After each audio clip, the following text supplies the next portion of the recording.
کہ ہم نے امیدیں لوگوں سے وابستہ کر لیے جو لوگوں سے نہیں کرنی چاہیے تھی، اللہ رسول سے کرنی چاہیے۔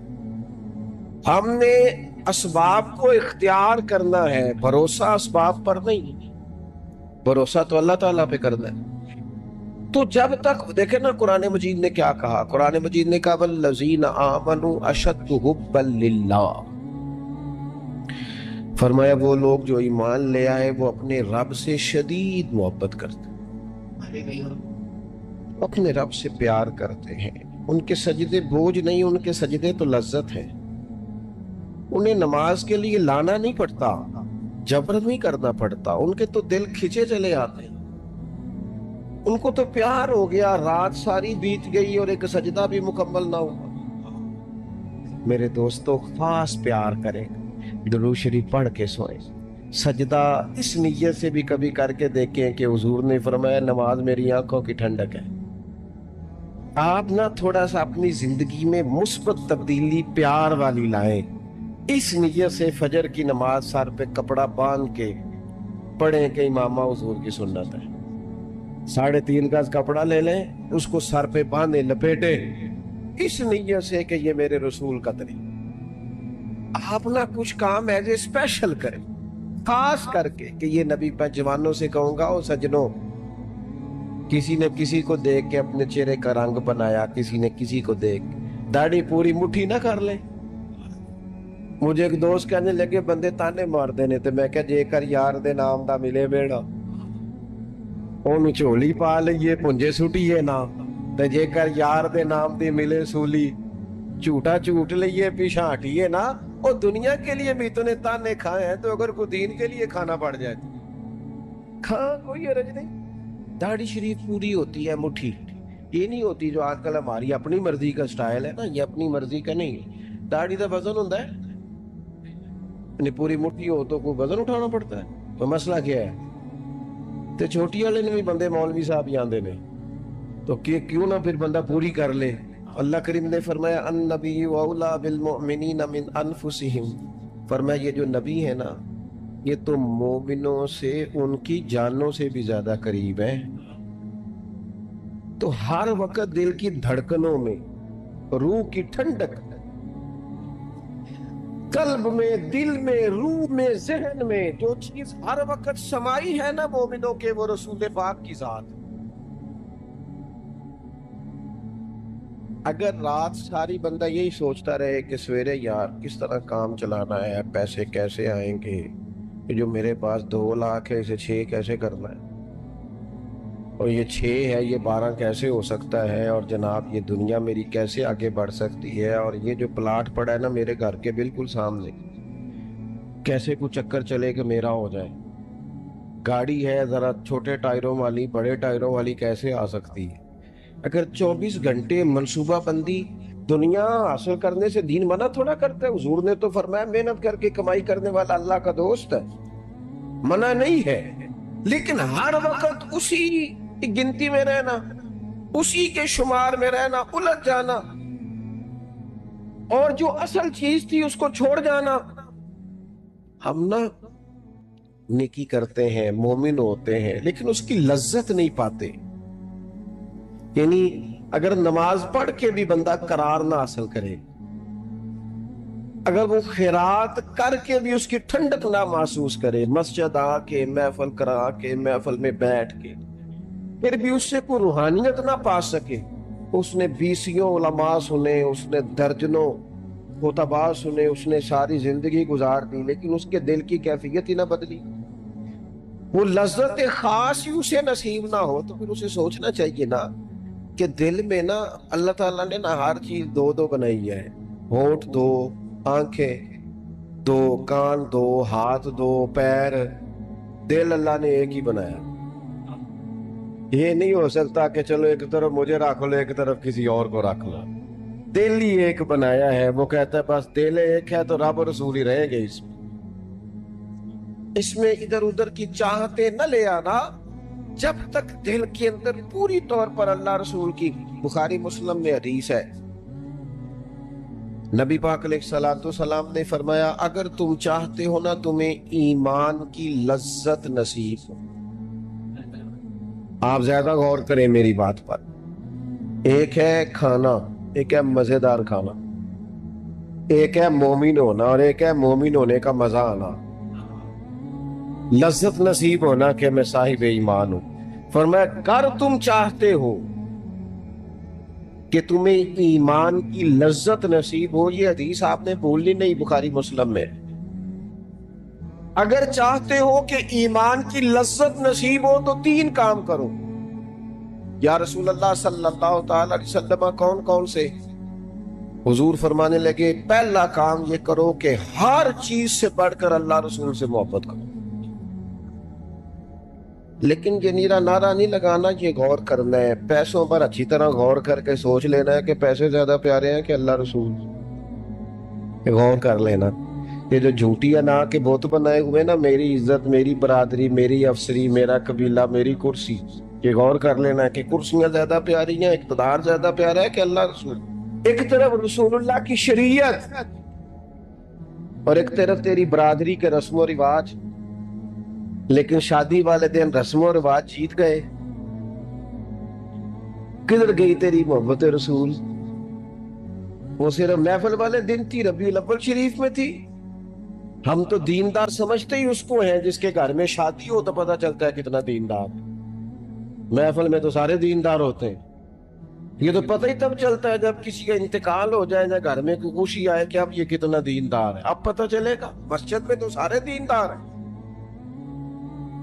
فرمایا کر چاہتے ہو کہ لذت ایمان نصیب ہو تو ہر چیز سے بڑھ کر اللہ رسول سے پیار کرو. اور دوسرا فرمایا جس سے بھی پیار کرو نا اللہ رسول کی رضا کے لیے کرو. شکریہ کا تکلف بھی چھوڑ دو. تو میرا احسان مانے گا یہ بھی چھوڑ دو، میری تعریف کرے گا یہ بھی چھوڑ دو.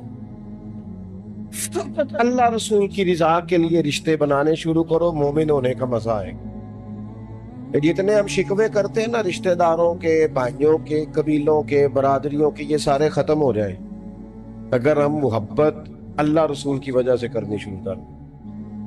اگر بنیاد اللہ رسول کی رضا ہو تو ہماری طبیعتوں میں کسی کے لیے نفرت پیدا نہ ہو، بے ادبی پیدا نہ ہو، کوئی ایسا ماحول نہ ہے. کیوں کہ ہم ڈائریکٹ پیار ہی نہیں کرتے. ہم جس سے بھی پیار کرتے ہیں درمیان میں رب رسول کو رکھ کے کرتے ہیں. اور حضور فرماتے ہیں قیامت کے دن رب اعلان کرے گا، اللہ فرمائے گا وہ کہاں ہیں جو دنیا میں میری رضا کے لیے آپس میں پیار کرتے تھے. یا اللہ کیا ملنے والا ہے؟ اللہ فرمائے گا آج میرے عرش کے سائے کے علاوہ سایہ کوئی نہیں. جو دنیا میں میری رضا کے لیے آپس میں پیار کرتے تھے انہیں آج میں اپنے عرش کا سایہ عطا کروں. تو اگر ایمان کی لذت چاہتے ہو، ایک تو ہر چیز سے بڑھ کے اللہ رسول سے پیار کریں، ایک جس سے بھی پیار کریں اللہ رسول کے لیے کریں، اور دوسرا فرمایا مومن ہونے کے بعد، کلمہ نصیب ہونے کے بعد، ایماندار ہونے کے بعد کفر کی طرف جانا اتنا ناپسند کریں، اتنا ناپسند کریں جتنا کوئی آگ میں جانا ناپسند کرتا ہے. اتنا ناپسند کریں. اگر یہ ذہن بن گیا پھر لذت نصیب. میں آپ سے عرض کروں میرے عزیزو، ہم نا تھکی سی زندگی گزارتے ہیں، بور سا وقت گزارتے ہیں، الجھے ذہن رہتے ہیں، بکھری سوچے رہتے ہیں، ٹوٹے خیالات، پختگی نہیں باتوں میں، مضبوط نہیں افکار. کسی نے مشورہ دیا تو 10 منٹ کچھ اور سوچ لیا، اگلے سے بات کی تو پھر پچھلے کی بات ختم ہو گئی. اتنی زندگی میں مضبوطی نہیں. او خدا کے بندو، ہمیں تو ایک سادہ سا اسلوب دے دیا گیا ہے کہ تم ہر چیز سے بڑھ کے رسول پاک سے محبت کرو. تو جب پوری طرح وہ محبت نصیب ہو جائے گی، جب پوری طرح وہ چاہت مل جائے گی، جب پوری طرح وہ خلوص نصیب ہو گیا، للہیت مل گئی، اللہ رسول کی بارگاہ نصیب ہو گئی، آپ یقین کریں حضور کی محبت بندے کو پکا کر دیتی ہے، اس کی سوچوں کو مضبوط کر دیتی، اس کے اندر استقامت لاتی ہے. رسول اللہ کی محبت انسان طاقتور ہو جاتا ہے. نبی پاک صلی اللہ تعالی علیہ وسلم کے غلاموں، حضرت سعد بن ابی وقاص رضی اللہ تعالیٰ عنہ نے نا کلمہ پڑھ لیا، ماں احتجاج پہ بیٹھ گئی، اگر تو کلمہ نہیں چھوڑے گا تو میں روٹی نہیں کھاؤں گی اتنی دیر تک جب تک تو کلمہ نہیں چھوڑتا ماں سے۔ صحابہ کرام نے نا شدید ٹکراؤ دیکھا ہے جب وہ مسلمان ہوئے۔ ہم تو نیکی کرتے ہیں، کوئی خیر کا کام کرتے ہیں تو شاباش ملتی ہے، وہاں یہ نہیں تھا، وہاں تو آپ نے اعلان کیا نہیں اور پتھر برسے نہیں۔ اماں بھوک ہڑتال پہ بیٹھ گئی، اب ظاہر ہے گلی محلے میں باتیں بھی ہوتی ہیں، برادری قبیلے میں بلوچی اماں ہڑتال پہ بیٹھی ہے، بھوک ہڑتال پہ۔ حضرت سعد بن ابی وقاص نے 2-3 دن دیکھا، تیسرے دن ماں بھی تھوڑی، اب 2-3 دن بندہ روٹی نہ کھائے حالت اور ہو جاتی۔ حضرت سعد جا کے نا اماں کے سرانے کھڑے ہو گئے، کہنے لگے اماں میں تیرے ہی پتر ہوں نا،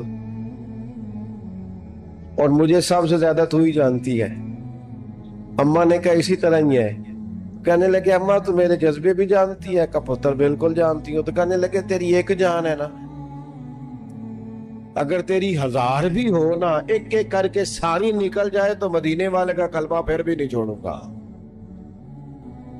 کیونکہ وہ کچا رنگ کے للاری والا جیڑا چڑھدا تے لیندا رہندا، اے عشق تیرے دا رنگ محمد چڑھ جائے پھر نہیں لیندا۔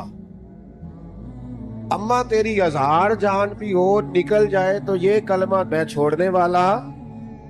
اماں نے نا شام کو روٹی کھائی، لوگ کہنے لگے اماں بھوک ہڑتال ختم، کہنے لگی میرا پتر ہے میں جانتی ہوں۔ یہ جو اسے یہ والی میں ہر کام چھڑا لیتی تھی، پر یہ جو پیار ہوا ہے نا، یہ چھڑایا جا سکتا؟ یہ نہیں چھڑایا جا سکتا۔ وہ دنیا دے جھگڑے ایسا چھوڑ دیتے، سیاست دے جھگڑے ایسا چھوڑ دیتے، محبت دا جھگڑا ہے چھڑا کوئی نہیں سکتا، یہ چھڑا کوئی نہیں سکتا۔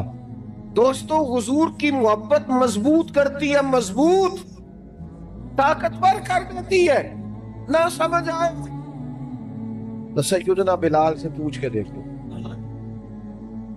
پوچھ کے دیکھو، مار پڑتی جاتی ہے، محبت طاقتور ہوتی جاتی ہے، تانے ملتے جاتے ہیں، محبت مضبوط ہوتی جاتی ہے۔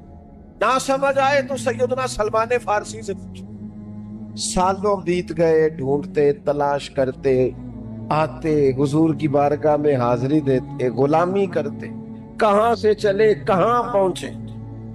اگر نہ سمجھ آئے تو حضرت خبیب سے پوچھو، نہ سمجھ آئے تو بدر میں جا کے شہید ہونے والوں سے پوچھو یہ محبت کتنا طاقتور کرتی ہے۔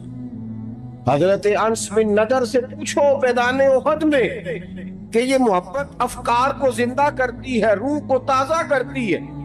بندہ نہ زیادہ باتوں سے ویسے بچ جاتا ہے، ایک شے ہی صرف یاد کرنی پڑتی ہے، ایک شے ہی، علم و بس کریو یار اے ہوئی حرف تینوں درکار۔ اعلیٰ حضرت فرماتے ہیں اے عشق تیرے صدقے ہم جلنے سے چھٹے سستے، جو آگ بجھا دے گی اب وہ آگ لگائی، جو آگ بجھا دے گی اب وہ۔ اور پھر اعلیٰ حضرت فرماتے ہیں کہ یاد رکھنا جان ہے عشق مصطفیٰ، روز فضوں کرے خدا، اور جس کو ہو درد کا مزہ، جس کو ہو درد کا مزہ، ایک ہوتا ہے شفا کا مزہ، ایک ہوتا ہے بیماری کا مزہ۔ یہ حضور کی محبت کی وہ والا درد ہے کہ یہ مزیدار ہے۔ اعلیٰ حضرت فرماتے جان ہے عشق مصطفیٰ، روز فضو کرے خدا، وہ لوگوں جس کو ہو درد کا مزہ، وہ ناز دوا اٹھائے کیوں، اور پھر کے گلی گلی تباہ، ہم ٹھوکریں سب کی کھائے کیوں، اور دل کو جو عقل دے خدا تو تیری گلی سے جائے کیوں، دل کو جو عقل دے خدا تو تیری گلی سے جائے کیوں۔ صحابی بیٹھے ہیں نا نبی پاک کی بارگاہ میں، اور دیر سے بیٹھے اور جم کے بیٹھے، بٹھا کے اپنے محبوب کو اپنے پہلو میں، جو لوگ کچھ نہیں کرتے وہ بھی کمال ہی کرتے، دیر سے بیٹھے اور بیٹھے ہیں۔ نبی کریم نے فرمایا جاؤ کوئی کام بھی کرو۔ اٹھے ستون کی اوٹ سے ہو کے واپس آ گئے، کہنے لگے یا رسول اللہ آپ کے بغیر دل ہی نہیں لگتا، تو طبیعت ہی نہیں جمتی، کہیں نظر ہی نہیں ٹھہرتی۔ جب تک آپ اپنے دل کی کیفیات، یار ہمارے بزرگ، ہمیں تو وقت نہیں ملنا چاہیے، اگر ہمارا دعویٰ ہے کہ ہمیں حضور سے محبت ہے تو وقت ہی نہیں ملنا چاہیے، سیرت ساری پڑھ لی ہے ہم نے، حضور کی احادیث یاد کر لی ہیں، نبی پاک کے فضائل پر جو کتابیں لکھی گئی ہیں وہ ہمارے پاس ہیں۔ کیا آج صبح سے لے کر اب تک 1100 بار درود شریف نصیب ہوا ہے؟ کیا اگر حضور سے محبت ہے تو ہمارے دل میں نبی پاک کی امت کا درد ہے؟ حضور پر نازل ہونے والے قرآن مجید کو ہم نے سمجھا ہے؟ دین اسلام کی روشن تعلیمات کے ہم کتنے قریب گئے ہیں؟ فارغ وقت آپ کیا جی میں آج کل بور ہوتا ہوں، تو بھئی آپ کتاب خریدیں حضور کی سیرت پر، پڑھیں شاہ عبدالحق محدث دہلوی نے کیا لکھا ہے، پڑھیں حضور کے فضائل کمالات، پڑھیں شفا شریف قاضی اعجاز کیا لکھتے ہیں۔ زندگی تو ادھر ادھر ضائع ہو رہی، محبت والا تو اپنا ٹائم، یہاں تو کسی کو پیار ہو جائے نا اپنے گھر سے تو قربانی دیتا ہے، کہتا ہے آپ سب لوگ کھائیں گے، میں پردیس میں جا کے کماؤں گا۔ پیار ہو گیا نا تو اس نے جدوجہد کی، اس نے عمر گزار دی۔ میں اگر پیار ہو تو پھر انداز کچھ اور ہو۔ تھوڑا سا نا اپنی قلبی واردات پر توجہ دیں، اپنے دل سے پوچھیں، ایک تسبیح رکھ لیں ہاتھ میں، جس طرح موبائل ہو نا بندے کے پاس تو چین نہیں نہ لینے دیتا، جس طرح موبائل ہاتھ میں ہو تو چلتا رہتا ہے نا، انشاءاللہ تسبیح بھی ہاتھ میں ہوگی تو درود پاک چلتا رہے گا۔ یہ کریں یہ کام، حضور کے تذکار جمیلہ، نبی پاک کا تذکرہ، اپنے قلب اطہر میں حضور کی محبت۔ آپ دیکھیں نا کبھی صحابہ کا مزاج، ایک ہوتا ہے بڑے مشورے کرنا اور ایک ہوتا ہے زندگی میں نا ایک عرض یاد کر لیں۔ صحابہ نے نا ایک سبق یاد کیا تھا کہ جو حضور کہہ دیں گے نا، یہ بڑا مختصر، بڑا جامع، بڑا مزیدار اور سارے پہلوؤں کو اکٹھا کرنے والا سبق ہے۔ جو کریم کہہ دیں گے نا، لمبی چوڑی دوڑ ہی نہیں، جو حضور فرما دیں گے۔ حضرت صدیق اکبر سے پوچھا آپ کو پسند کیا ہے؟ کہنے لگے حضور آپ کو دیکھتے رہنا، میرا دل کرتا ہے میری بیٹی گھر میں خدمت کرے، حضور میرا دل کرتا ہے اللہ مجھے مال دیتا رہے، میں آپ کے قدموں پہ قربان کرتا رہوں۔ سانوں تے قید سجن دا کہنا ہے، وہ جینجے رکھے ایسا اونج رہنا ہے۔ ہم نے نہ طے کر لیا ہے، ہم نے ادھر ادھر ایک مختصر سا سبق یاد کر لیا۔ آپ یاد رکھیں ہمارے پاس کوئی نہ کوئی لذت ہے، کسی نہ کسی چیز کے پیچھے دوڑ رہے ہیں، ہر بندہ دوڑ رہا ہے، کچھ مان کے دوڑتے ہیں، کچھ نہ مان کے دوڑتے ہیں، لیکن دوڑ لگی ہوئی ہے۔ آپ یقین کریں میں ایسے لوگوں کو بھی جانتا ہوں جو ڈھونڈ کے محفل میں جاتے ہیں، آج میں نے اپنے نبی کی نعت سنی۔ میں ایسے لوگوں کو بھی جانتا ہوں جن کو کتاب مل جائے نا، ٹائٹل پہ لکھا ہو حضور کا تذکرہ، توڑ کے خرید لیتے۔ میں نے دیکھا ہے کہ حضور کے میلاد پاک میں وہ یوں خرچ کرتے ہیں کہ جیسے بس پوری کیفیت طاری ہو گئی۔ نبی پاک کی نسبت جہاں نظر آئی، حضور کے صحاب کی بات آئی یا اولاد کی بات آئی، امت کے اولیاء کی بات آئی یا علماء کی بات آئی، دین کے طلباء جو مدرسوں میں پڑھتے ہیں ان کی بات، جہاں جہاں ذکر آیا ہم نے نہ کبھی قطرے پہ غور کیا اور نہ دریا دیکھا، بس جہاں تیری جھلک دیکھی وہیں ڈوب گئے۔ اپنے دل میں اس محبت کو پیدا کریں۔ میں آپ سے عرض کروں، اولادیں بھی پریشان ہیں ہماری،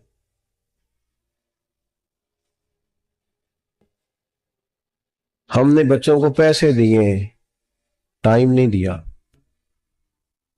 ہم نے بچوں کو گھر دیا ہے، خاندانی ماحول نہیں دیا۔ اب شکوہ صرف بچے سے نہیں کہ وہ موبائل پہ ہے، ابا بھی تو موبائل پہ ہی ہے، وہ بھی تو نہیں نہ چھوڑ رہا۔ بچے جو چھوٹے موٹے سوالات اپنے ماں باپ سے پوچھتے تھے تو ایک خاندانی روایات، ان کا حسن منتقل ہوتا تھا، وہ اب رخصت ہو رہا ہے۔ بچے اپنے گھروں میں، آپ کو پتہ ہے کہ صحابہ کی اولادیں کیوں جان قربان کرتی تھی نبی پاک پہ؟ انہوں نے گھر میں جو دیکھا تھا نا اپنے ماں باپ کو کرتے تو وہ تیار تھے، ایک سے ایک بڑھ کر تھا۔ حضرت عمر بن جموح جنگ میں آئے تو چاروں بیٹوں سمیت آئے، اولادیں ساتھ آئیں ان کی۔ کیوں؟ انہوں نے اپنے بچوں کو وقت دیا، ٹائم دیا، ان کی تربیت کی۔ دیکھیں، ایک ہے میں تقریر کروں، تقریر سے بھی بچے سیکھیں گے، ایک ہے کہ جو ان کا باپ کرتا ہے۔ میں اکثر ایک مثال دیتا ہوں، میں کہتا ہوں کہ کئی دفعہ گھر میں نا اماں کہتی پتر چپ کر جا، تیرا ابا آج کل پریشان ہے، ناراض ہو جائے گا، چپ کر، ابھی بات نہ کرنا، کاروباری ٹینشن چل رہی۔ ہوتا ہے کہ نہیں؟ پتر آج نہ بات کرنا، آج تیرے ابا جی کا موڈ نہیں ٹھیک، ہوتا ہے نا؟ تو کبھی کبھی یوں بھی ہونا کہ ابا بستر میں رو پڑے تو پتر اٹھ کے جا کے پوچھے اماں جی خیر ہے، تو اماں بھی رو پڑے، اماں بتاؤ تو صحیح ہوا کیا؟ تو اماں کے پتر تمہارے باپ کو نا حضور کا مدینہ یاد آ رہا ہے۔ آپ یقین کریں، یہ رنگ اولاد پہ وہ رنگ چڑھائے گا، یہ انداز وہ انداز سکھائے گا۔ ابا پیسوں کے لیے تو روز روتا ہے، زمینوں جائیدادوں کے لیے روتا ہے، میرا کاروبار نہیں چلتا، روتا ہے۔ کاش یہ کبھی حضور کی محبت میں روئے، یہ کبھی اس درد سے تڑپے، کبھی اس کی وہ کیفیت بنے، تو بچے کو کہنا نہیں پڑے گا اپنوں کے تو آنسو دیکھ کے بندے کے آنسو آ جاتے۔ روحوں کی جیسے ہی قربت ہوتی ہے درد آنسو بن کے چھلک نکلتا۔ جب تک یہ محبت اس بار رفتگی کے ساتھ نہیں پیدا ہوگی، کبھی ابا انگلی لگائے نا بچے کو اور مسجد میں جا کے قاری صاحب دل بڑا پریشان ہے، ذرا حضور کی گناہ تو سنائے، ذرا گھر میں بچے کو کہے نا پتر یہ کھول ذرا موبائل اور حضور کی فلاں نعت تو لگا، میرا دل کر رہا ہے۔ تو یہ بھی انداز ہے جو بچوں کے دلوں میں حضور کی محبت پیدا کرے گا۔ لیکن ہم نے نا بالکل ایک روایتی انداز اختیار کیا ہوا ہے۔ ٹھیک ہے کبھی کوئی سلسلہ ہو گیا تو ہو گیا، اس کی جو عملی کیفیات ہیں وہ ہمارے ہاں نہیں ہے۔ پھر وہ تکلیفیں، وہ آزمائشیں، وہ پریشانیاں، وہ غربتیں، وہ وقتی طور پر لوگوں کے تانے، وہ تنقید، وہ طنز، وہ یہ ساری چیزیں مزیدار ہو جاتی۔ محبت اللہ رسول سے ہم نے اپنی طبیعتوں میں چاہت کی، رب رسول کی محبت کی وہ خاص لذت نہیں پیدا کرتے جو ہونی چاہیے۔ محافل بھی ہوتی ہیں، روزے بھی آتے ہیں، حج بھی ہوتے ہیں، عمرے بھی ہوتے ہیں، لیکن حج عمرہ اللہ رسول کے لیے ہے کہ فوٹو کے لیے؟ محفل اللہ رسول کے لیے یا فرنٹ سیٹ کے لیے؟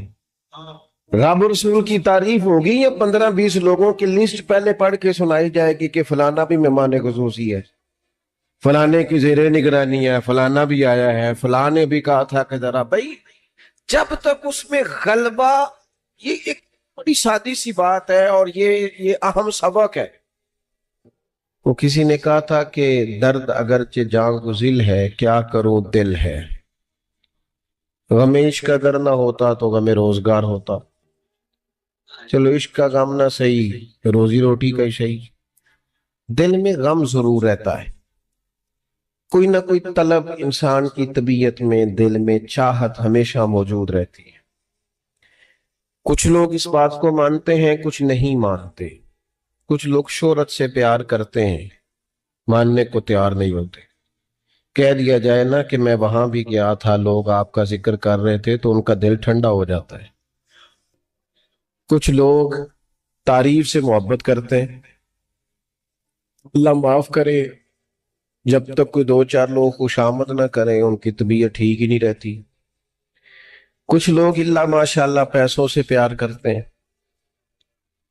پیسے نہ ہو تو بیمار بیمار سے لگتے ہیں، اور جیب بھری ہو تو صحت بھی ان کی۔ ہم مختلف چاہتوں، مختلف محبتوں میں گرفتار ہوتے ہیں۔ بعض محبتیں بڑا نقصان کرتی ہیں، انسان کے باطن کو اجاڑ دیتی ہے، اس کی روح کو میلا کچیلا کر دیتی، اس کے روحانی مسائل میں نہایت نقصان دہ ثابت ہوتی ہیں۔ نبی پاک صلی اللہ تعالی علیہ وسلم کی حدیث، اس پر نبی پاک علیہ السلام نے فرمایا دنیا کی محبت یعنی ہرس کے ساتھ ہو، لالچ کے ساتھ ہو، جائز ناجائز کی پرواہ کے بغیر ہو، دنیا کی محبت، مال دنیا کی محبت، حضور فرماتے ہیں یہ ہر برائی کی جڑ ہے۔ جب کسی شخص کو پیار ہو جائے کہ میں نے پیسے جمع کرنے ہیں، دولت اکٹھی کرنی ہے، مال ہی جمع کرنے، جب اس کا یہ ذہن بن جائے تو پھر وہ کسی چیز کی پرواہ نہیں کرتا۔ اسے حقوق ضائع ہوتے نظر آئیں تو ہوتے رہیں، یتیموں کا مال ہے کہ غریبوں کا مال ہے کہ زکوٰۃ کا مال ہے کہ خیرات کا مال ہے کہ کس چیز کا مال ہے، کسی شرعی پابندی کا لوگ خیال نہیں کرتے۔ غلبہ جو کر گئی دنیا کی محبت، یہ دنیا کی محبت جس طرح ہر بیماری کی جڑ ہے، نقصان کرتی۔ ہمیں اپنے آپ سے پوچھنا چاہیے، سوال کرنا چاہیے کہ دل کیا چاہتا ہے دراصل۔ یہ سینے میں ہے، دھڑکتا ہے، تو بنیادی طور پر صبح سے شام تک اس کی طلب کیا ہے، اس کی چاہت کیا ہے، یہ ہمیں دیکھنا چاہیے نا۔ سورہ آل عمران میں آگے جا کے ارشاد فرمایا اگر اللہ مدد کرے تو پھر تم پر کوئی غالب نہیں آ سکتا، اور اگر وہ تمہاری مدد چھوڑ دے تو پھر کوئی تمہاری مدد کر سکتا، کوئی مدد نہیں کر سکتا۔ بدر کی جنگ بھی اور فتح مکہ بھی رمضان المبارک میں ہوا ہے۔ میں دونوں پر غور کر رہا تھا تو ایک نیا مضمون میرے ذہن میں آنے لگا۔ بدر کی جو جنگ ہے اس میں بھی ایک عجیب انقلاب آیا ہے کہ 313 نے 1000 سے مقابلہ کیا، اور جن 1000 سے مقابلہ کیا وہ اسلحے سے لیس تھے، اور یہ جو 313 ہیں ان کے پاس 6 زرہیں، 8 تلواریں، چند گھوڑے، لیکن اللہ نے کامیابی دی تو خود رب نے بیان کیا کس طرح دی۔ فرمایا وَلَقَدْ نَصَرَكُمُ اللَّهُ بِبَدْرٍ وَأَنْتُمْ أَذِلَّةٌ، وہ کامیابی اس طرح ملی ہے کہ رب نے تمہاری مدد کی تھی، تم تو کمزور تھے، اللہ نے بدر میں تمہاری مدد کی، تم جیت گئے۔ وَلَقَدْ نَصَرَكُمُ اللَّهُ بِبَدْرٍ وَأَنْتُمْ أَذِلَّةٌ، اللہ نے بدر میں تمہاری مدد کی، تم تو کمزور تھے۔ پھر فتح مکہ نصیب ہوئی تو اس میں بھی بہترین منصوبہ بندی نبی پاک علیہ السلام نے فرمائی، بہترین حکمت عملی حضور نے اپنائی، لیکن ہمیں جو اللہ رسول نے بات سمجھائی وہ کیا ہے؟ اذا جاء نصر اللہ والفتح، فرمایا جب اللہ کی مدد آئی اور فتح نصیب ہو گئی۔ یہ اللہ نے مدد فرمائی تمہاری، یہاں بھی فتح مکہ بھی اللہ کی مدد سے، جنگ بدر بھی اللہ کی مدد سے۔ وہ جو مدد ہے اللہ تعالیٰ کی، جب وہ ہم یہ کرتے ہیں کہ ہم اپنی ساری زندگی سیاست کی نظر کر دیں، ہماری سیاست صرف ملک میں نہیں ہوتی، ہماری سیاست خاندان میں بھی ہوتی ہے، ہم گھر کے اندر بھی سیاست کرتے ہیں، ہم کسی خاص طریقے سے لوگوں کو اپنے پیچھے چلانا چاہتے ہیں، ہم ایک خاص اسلوب اختیار کرتے ہیں کہ لوگ ہمارے پیچھے چلیں۔ اس کا نقصان ہمیں یہ ہوتا ہے کہ سیاست جو ہوتی ہے یہ شطرنج کے ہیر پھیر کی طرح ہوتی ہے، تو اس کے راز بڑی جلدی کھلنے لگ جاتے ہیں، پتہ چل جاتا ہے کہ بندہ مخلص نہیں تھا، سیاست کر رہا تھا، طریقے سلیقے سے اس نے جوڑ کے رکھا ہوا تھا۔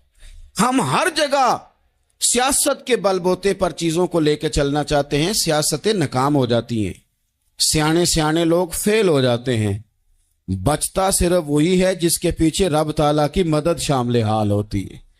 اپنی زندگی کے اندر ہم جو کچھ بھی کر رہے ہیں، جس شعبے سے بھی ہمارا تعلق ہے، آج ہم نے اس بات پہ غور کرنا ہے کہ پہلے تو یہ غور کر لیں کہ جو کام ہم کر رہے ہیں کیا وہ کام ایسا ہے کہ اس میں اللہ کی مدد ہمیں ملے گی؟ اگر آپ کوئی معاذ اللہ ناجائز کام کر رہے ہیں، فعل حرام کا ارتکاب کر رہے ہیں، تو اس میں تو مدد الہی آئے گی نہیں۔